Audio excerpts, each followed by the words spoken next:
Welcome to Dave's Cooking Show, coming at you every single Sunday, Monday, Wednesday, and Friday at 4 p.m. Central Standard Time. Don't forget to like, share, and subscribe. Give the video a comment. It makes my job a lot easier. And don't forget to click the bell notification so you know anytime I go live there with everything that YouTube wants me to say out of the way. Let's get into today's dish. Today, we have the Bison Pizza. As you can see here, I have a 6-ounce dough on a 9-inch pan. Below the sauce is actually ricotta. And I spread the sauce on top of that. By the way, the dough and sauce recipe will be after this episode. So stay tuned after the pizza is done to find out how I made them. And then you just want to add some sausage, followed by some roasted red pepper slices. And then add some mozzarella cheese. And then pop this into a 550-degree oven, or as high as your oven will go. And make sure before you put this in to take the oven rack and put it as low as possible in the oven. And then just pop this in for 6 minutes or until the cheese is ooey gooey and the crust is golden brown. All right, and through the magic of cooking show editing, the Bison Pizza is done. So stay tuned to learn how to make the sauce and the dough. So here's how we make the pizza dough. In a bowl, as you can see here, I have 5 cups of all-purpose flour.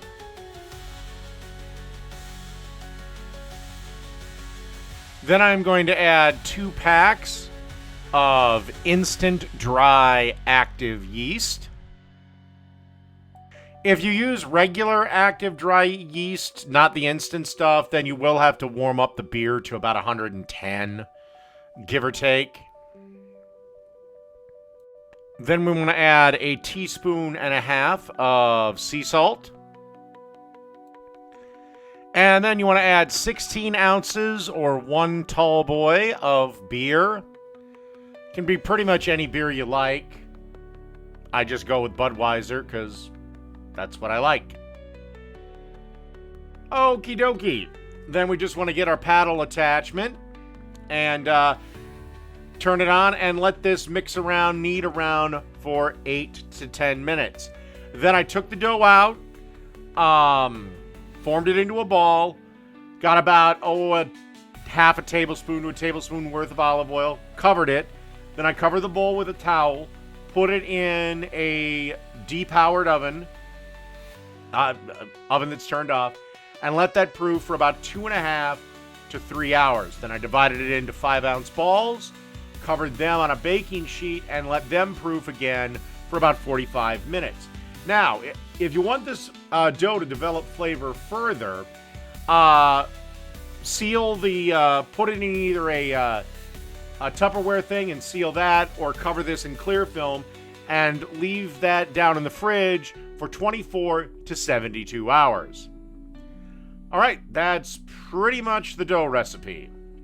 Here's how you make my classic pizza sauce. You take 28 ounces of tomato sauce, add a tablespoon of olive oil, 3 cloves of minced garlic, a teaspoon of salt, 2 teaspoons of balsamic vinegar, a teaspoon of Italian seasoning, a half a teaspoon of black pepper, and a 1/4 teaspoon of red pepper flakes. All right, and then you want to combine everything in a crock pot with a little whisk here. Then you want to cook covered for at least 1 hour on high, and then at least 1 more hour on low. And then just keep it on low and just use it while you're making your pizzas. And that's pretty much the pizza sauce.